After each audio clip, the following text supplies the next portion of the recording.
This now opens up a window into some very profound misunderstandings. I had a conversation once with a very famous atheist colleague of mine, Peter Atkins, professor of physical chemistry. And I casually asked him, I said, Peter, what do you think created the universe? And without hesitation, he said mathematics. So I laughed, which perhaps wasn't the politest thing to do. And he said, why are you laughing? I said, Peter, I am a mathematician, and that's about the silliest thing I've ever heard in my life. He said, why? I said, listen, 2 plus 2 equals 4. Did that ever put €4 in your pocket?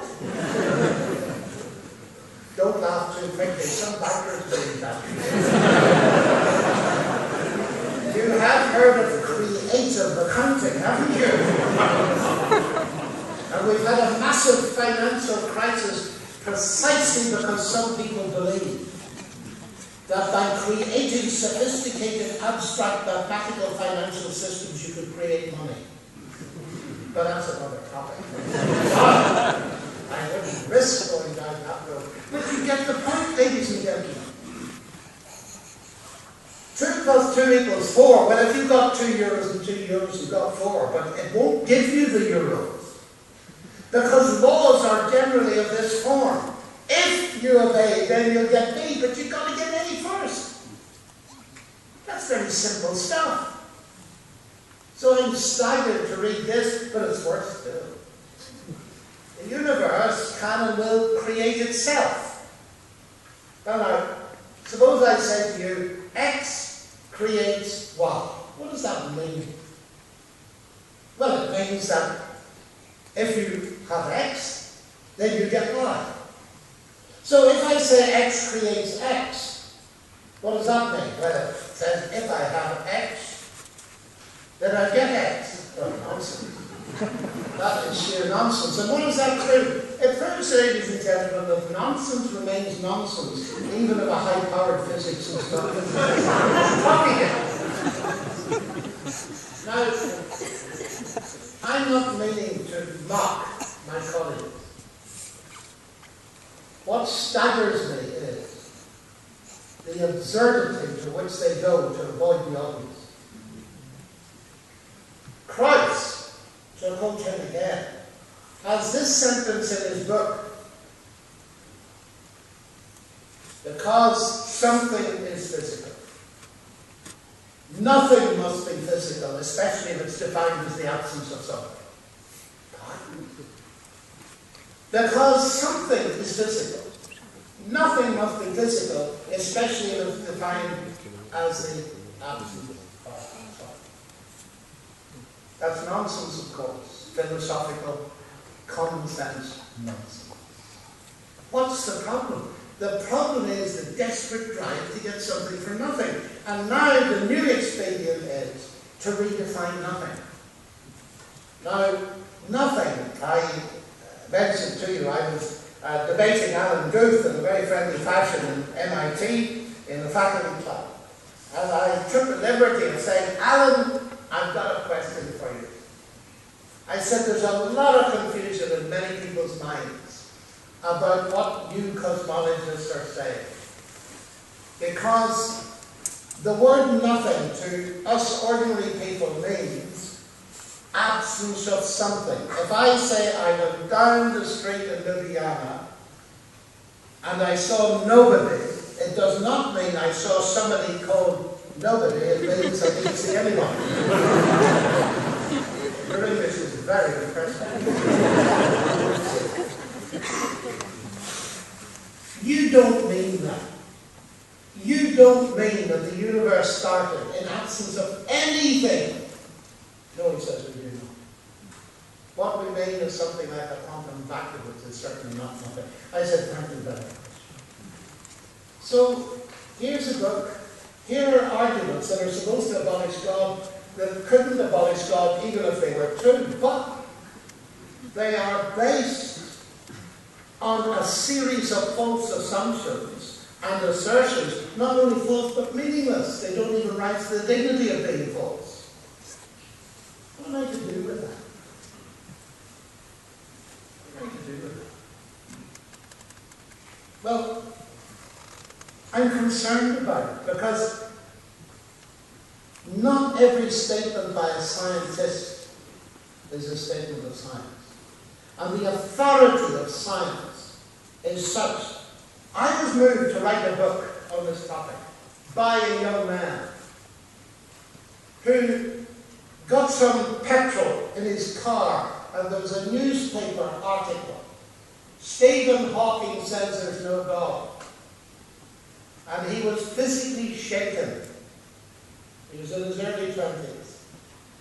And he wrote to me and he said, "Who am I, little me?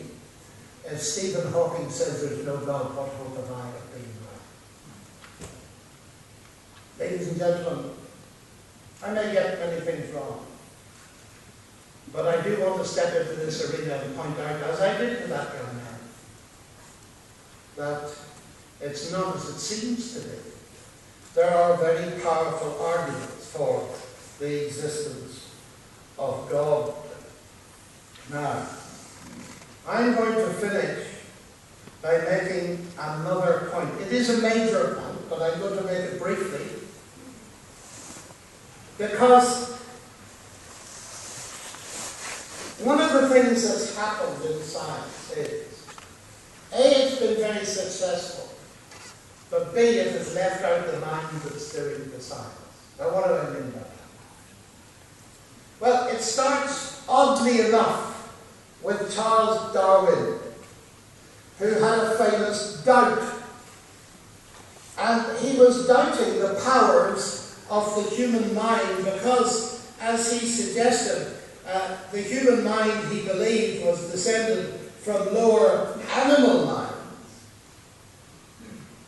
And he put it this way: with me, the horrid doubt always arises whether the convictions of man's mind, which has been developed from the mind of the lower animals, are of any value or at all trustworthy. And think about that for a moment. I do science with my mind. What is my mind? Well, the reductionist atheist says my mind is my brain, full stop. Okay? What is my brain, I ask him. Well, my brain is the end product of a mindless, unguided process. Well, why would I trust it then? I mean, if you knew that your computer that you use every day was the end product of a mindless, unguided process, you wouldn't use it, would you? But this problem has been addressed and is currently being addressed philosophically, not simply by Christian philosophers, but by atheist philosophers. And the book has dropped like a bomb in circles in America and around the world just recently. It's by a very eminent American philosopher called Thomas Nagel. Thomas Nagel's an atheist. He doesn't want there to be a God, and he's honest about it. But let me tell you the title of his book. I've never seen a more provocative title. Not this century or last century. It's this: Mind and Cosmos. Why the neo-Darwinian view of the universe is almost certainly false. He's been accused of being a heretic. There's a huge internet discussion about it. But you can't dismiss Thomas Nagel too readily. And his point is very easy to make. It's Darwin's point. He says, if the mental is not itself merely physical, it cannot be fully explained by physical science. That's a simple point, isn't it? Naturalism, that philosophy, implies that we shouldn't take any of our convictions seriously, including the scientific world picture on which evolutionary naturalism itself depends. Let me put that another way, because it's so important. This is Alvin Plantinga, another distinguished American philosopher. If Dawkins is right, he says, that we are the product of mindless, unguided processes, then he has given us strong reason to doubt the reliability of human cognitive faculties. and therefore, inevitably, to doubt the validity of any belief that they produce, including Dawkins' own science and his atheism. And here comes the point. Listen very carefully to this.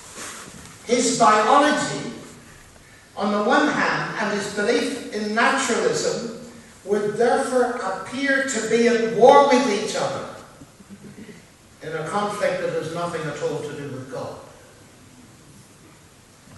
Putting that briefly, it's saying this: the theory that the mind is the brain, is the end product of mindless, unguided processes, undermines the whole of science. It is a philosophy that doesn't only shoot itself in the foot, it shoots itself in the head. And ladies and gentlemen, I must say it's one of my major arguments for not being an atheist. Let me conclude by thinking again of these two major worldviews. They are diametrically opposed. The one says, in the beginning, well, nothing, a quantum vacuum, mass energy, whatever. And everything else is derivative from that beginning. There's no transcendence. There's no guiding mind. So it all comes from whatever was there in the beginning, plus nothing. The other worldview goes like this. In the beginning was the Word. And the Word was with God. And the Word was God. All things came to be through him. And without him, nothing came to be that came to be. In the naturalistic worldview, mass energy is primary. Everything else, mind and person, is derivative. In the other worldview, mind is primary. The Logos, the Word, God. And everything else is derivative. And ladies and gentlemen, it is not only as a Christian but as a scientist that I prefer the biblical explanation to the atheist one. Thank you very much indeed.